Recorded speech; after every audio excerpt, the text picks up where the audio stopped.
I'm Sean from Gentry Blue. This is how you play that. That's the solo from Think I Might Be Crazy. But let's talk about the harmonic context first.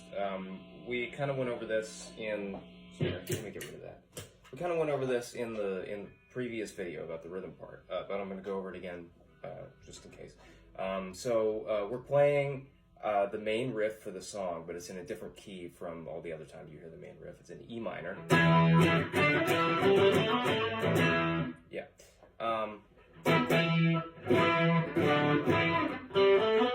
And this whole riff is just E minor pentatonic. So there's a lot of options. Let me just say, if you want to cover this song,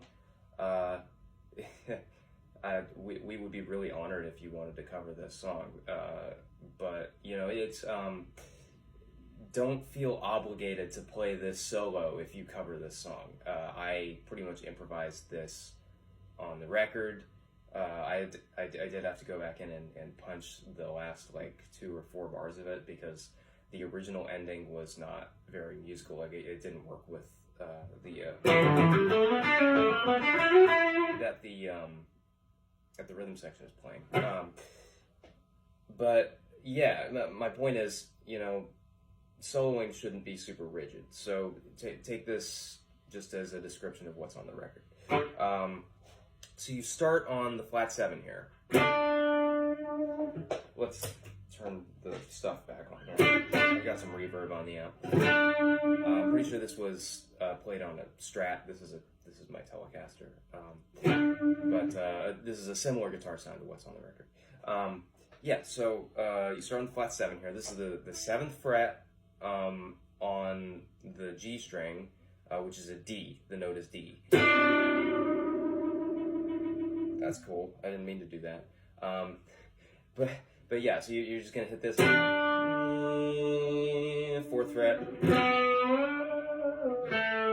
And what that is you're bending up a minor third. So you're first of all, you're changing the finger that you're hitting the note with.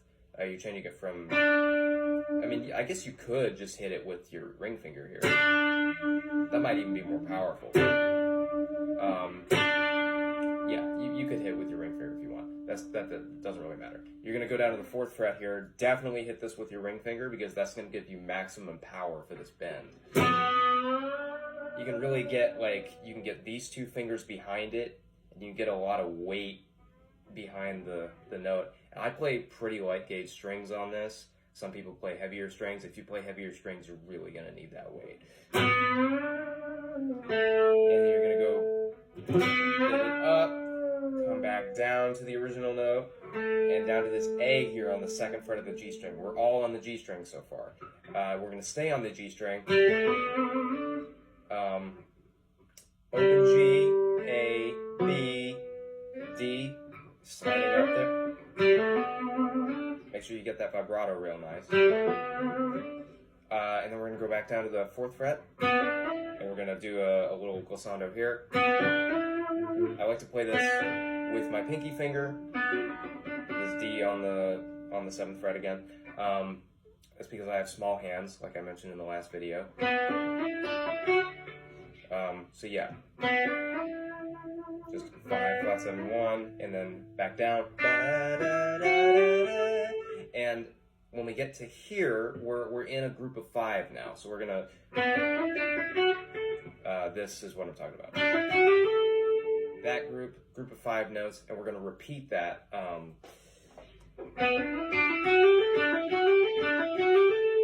that's cool. We're gonna repeat that 3 times.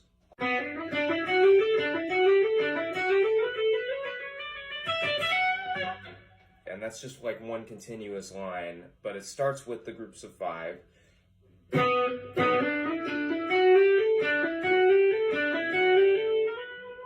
And let me give you the quarter note there so you know exactly where we are. 2, 3, 1, 2, 3, 4, 5, 6. It's harder to count than you would think it is. But yeah, so the idea is that you're repeating this phrase of notes that don't fit squarely into a beat or measure, so that the emphasis is sort of on different notes depending on which repetition you're on. And after the third of this, the third time through this, you go up to this B here. We're on the B string now. I suppose I should tell you the specific notes that are on that 5-bar group, that 5-note group. This is the 9 of the 2 if you want. This is the 7th fret of the B string. This is an F sharp. You got your G here. It's 1 fret up, and your A is 2 frets up from that. So B,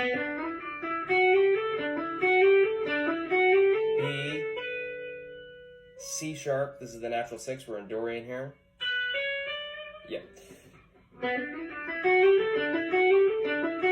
B, F, C sharp. And let me play through that.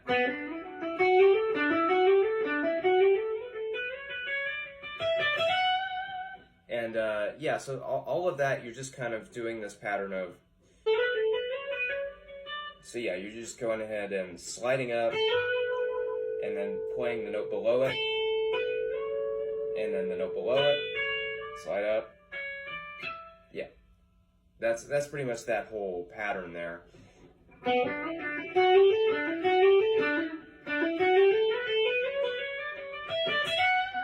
Except for this last part, where you go up to the E. This is the 12th fret of the high E string. E, D, and then we're at F sharp here on the high E string, and then we're gonna go bend up to the G. That's just a half step bend. Going back down the scale. F sharp, E, D, E, F sharp, and then go up a minor third to A. That's another slide. And for the articulation here, you want to make sure that these slides like actually start right on the note that you're starting the slide on. So, and then you just kind of repeat that note a few times. Now, if you're gonna play this as like the lead guitar player of a band that has a rhythm guitar player, I'd recommend actually like holding out that note like it's held out on the record.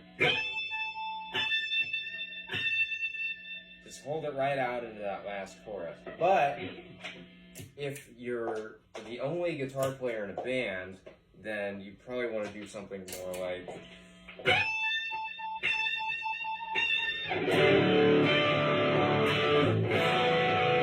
Going right into that last chorus, or you could even catch the rhythm section hit at the end of the solo instead of playing that last phrase. So let me see if I can do that.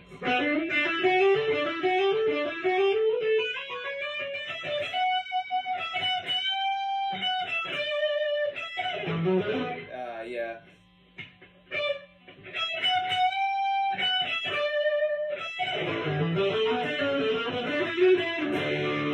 Because then you're actually doubling, or you could do like yeah,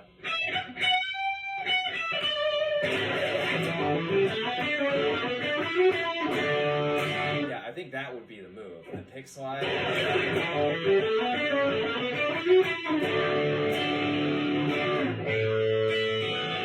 That just sounds badass. And yeah, so you sacrifice a little bit of the end of the solo from the record, but it just sounds better as an arrangement with a live band that way. Yeah, so thanks for joining me. I'm gonna continue to do tutorials like this. I'll do a drum tutorial for I Think I Might Be Crazy, and honestly whatever other songs I played drums on for us. Yeah, just honestly, whether you like it or not, you don't gotta comment if you want to see him. Comment if you really don't want to see him. That would be funny to me. Bye.